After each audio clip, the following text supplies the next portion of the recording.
واش الا قلت لك ان المنتخب المغربي ديالنا ربح اكثر من 315 مليون ديال الدرهم في هاد كاس العالم واخا ما توجش بها؟ تيقني، حيت مازال البعض كيقول لك ان المنتخب المغربي راه خسر في هاد كاس العالم. اليوم غادي نكشف لكم الحقيقه بالارقام الرسميه، وغادي نعرفوا كيفاش ان المنتخب المغربي قدر يحقق اكبر مكسب مالي في التاريخ ديال الكره المغربيه. وحتى داك الرقم الكبير اللي كنربحوا في قطر من بعد الوصول للدومي فينال ديال كاس العالم، هذا الرقم هذا اللي حققناه هذه المره كيتعتبر اكثر منه. تيقني ان هذه الارقام اللي غنقول لك في هذا الفيديو هذا غادي تصدمكم كما صدمتني انا في الاول. وما نطولش عليكم اكثر وندخلوا في الموضوع. اليوم غادي نهضروا على واحد الموضوع اللي دار ضجه كبيره، حيت بزاف ديال الناس كيعتقدوا ان المنتخب المغربي خرج من هذا كاس العالم بلا فايده، ولكن الحقيقه مختلفه تماما بالارقام الرسميه ديال الفيفا. تخيلوا معايا ان المغرب ما خسر حتى ريال، بالعكس خرج رابح ورابح بزاف في هذا كاس العالم، بعد ما حقق واحد الرقم قياسي اللي وصل ل 31.5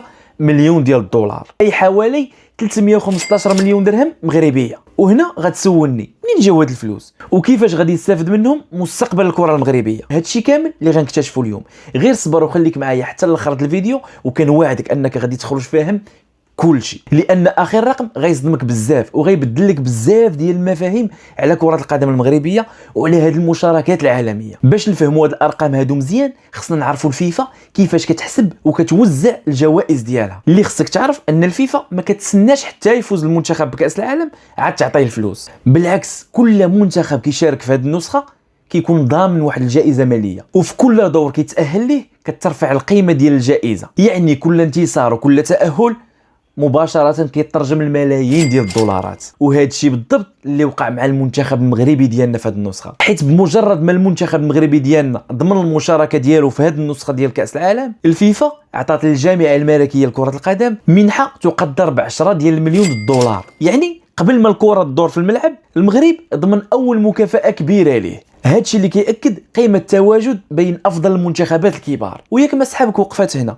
لا حبيبي، الفيفا وقبل عاوتاني ما تدور الكره وسط الملعب عطات واحد المنحه اخرى وواحد المكافاه اخرى للمنتخب المغربي، واللي كتسمى منحه التحضير، باش المنتخبات توفر افضل الظروف لدوك اللعابه اللي داير عليهم هذا الفيلم كامل اللي كنهضروا عليه، وداخل فيها دوك المعسكرات التدريبيه وداك التنقل ودوك لي زوتيل وكاع هذوك التجهيزات والتحضيرات كيكونوا داخلين في هذه المنحه التحضيريه. ودابا ندوزوا للعامر. المنتخب المغربي قدم واحد النسخه قويه في هذه البطوله هذه، وقدر انه يوصل للدور الربع النهائي. وهذا الانجاز هذا ما كانش غير رياضي، بل كان حتى انجاز مالي، لان الفيفا في هذا الدور هذا خصت للمنتخب المغربي 19 مليون ديال الدولار. اي هالشريف 19 مليون دولار غير حين توصل لدور الربع النهائي. وإلا جمعنا دابا هاد ثلاثه المكافآت اللي ربح المغرب، 10 ديال المليون دولار بمجرد انه تاهل لكاس العالم، 2.5 مليون دولار ديال المنحه ديال التحضير، 19 مليون دولار البلوغ الربع النهائي كاس العالم،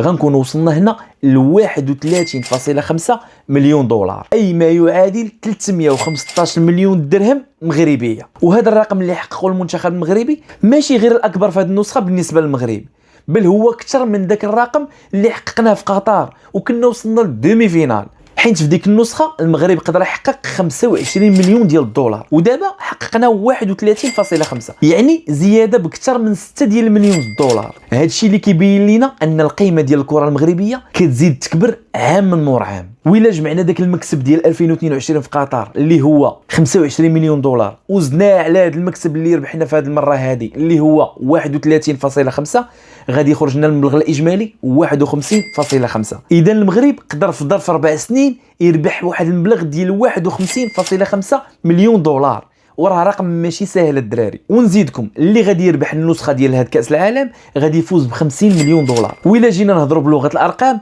غنعتبروا ان المغرب ما شاركش في قطر وشارك غير في هاد كاس العالم، وربح هاد كاس العالم. شحال غادي يربح؟ غيربح 50 مليون دولار. ايوا سيدي، حنا ما بين قطر وميريكان قدرنا نربحوا اكثر من 50 مليون دولار وربحنا 51.5. يعني بلغه الارقام راه كنتعتبروا في حالنا بحال اللي غيفوز بهذه النسخه ديال الميريكان، وماشي الخير هذا. ودابا غيجي داك السؤال الاهم اللي كلكم كتسولوه دابا، هاد الفلوس كامله فاش غادي تخسر؟ واش غادي تبقى غير واحد الارقام مكتوبه اولا غيكون عنده واحد التاثير مباشر على الكره المغربيه؟ وانا غنجاوبكم. هاد الاموال كتعتبر واحد الفرصه ذهبيه، حيت غادي تخلي الجامعه الملكيه تستثمر اكثر في الاكاديميات والبنيه التحتيه والمراكز التكوينيه، وحتى في تطوير المنتخبات السنيه، حيث النجاح الحقيقي ماشي هو تربح اليوم، ولكن النجاح الحقيقي هو تصنع واحد الابطال ديال الغد اللي غادي يقدروا حتى هما يدخلوا لك هاد لي شيفر هادو كاملين اللي دوينا عليهم في هذا الفيديو. راه بغينا ولا كرهنا هذا راه كيتسمى استثمار، كيف ما الاستثمارات كاملين اللي كنشوفوا في المغرب، وراه عنده واحد العائد مالي كبير للمغرب ديالنا. وراه شفنا كاملين كيفاش البنيه التحتيه من مور قطر لدابا كيفاش ولات في المغرب، وحتى البطوله الوطنيه ما بقيناش كنشوفوا داك التلوث البصري اللي كنا كنشوفوا شحال هادي في الملاعب ديالنا، وشحال من حاجات تطورات. يعني من مور هاد النسخه هادي غادي نعاودوا نشوفوا واحد التطور كبير، وغادي نشوفوا واحد البنيه تحتيه كبيره. وزيد على المغرب هو اللي غادي ينظم النسخه ديال 2030. هادشي كامل راه غادي يرجع على المغرب بالنفع، وغيرجع على المواطنين ديالنا بالنفع، حيت غادي يوليو فرص عمل اللي هما كبيره في المغرب، وحتى داك الدخل الفردي ديال المغاربه راه غيبقى غادي وكيرتفع، ونسبه البطاله بطبيعه الحال غادي تبدا تنقص. وهذا الشيء كامل اللي حنا كنقلبوا عليه وهو اللي بغينا نشوفوه في بلادنا، حيت بغينا ولا كرهنا عندنا اولويات بزاف. هذا الشيء علاش اي واحد كيقول ان المنتخب المغربي راه خرج خاسر في هذا كاس العالم خاصو يراجع هذه الارقام هادو، لان الحقيقه واضحه، المغرب ما خسر والو، بالعكس ربح اكثر من 31.5 مليون دولار وخرج بواحد الصوره مشرفه، واكد مره اخرى ان الكره المغربيه ولات واحد الرقم صعب عالميا. ودابا جا الدور ديالكم، واش كتشوفوا ان الجامعه الملكيه خصها تستثمر هاد 31.5 مليون دولار في التكوين وفي هاد المسائل اللي دوينا عليهم، او لا كاينين شي اولويات اخرين؟ كتبوا لي ارائكم في التعليقات. وإلا عجبكم الفيديو بطبيعه الحال ما تنساش ديك لايك وسبسكرايب وتفعيل داك الجرس باش يوصلكم اي جديد. كان معكم علي، والسلام عليكم ورحمه الله. دوزوا بخير.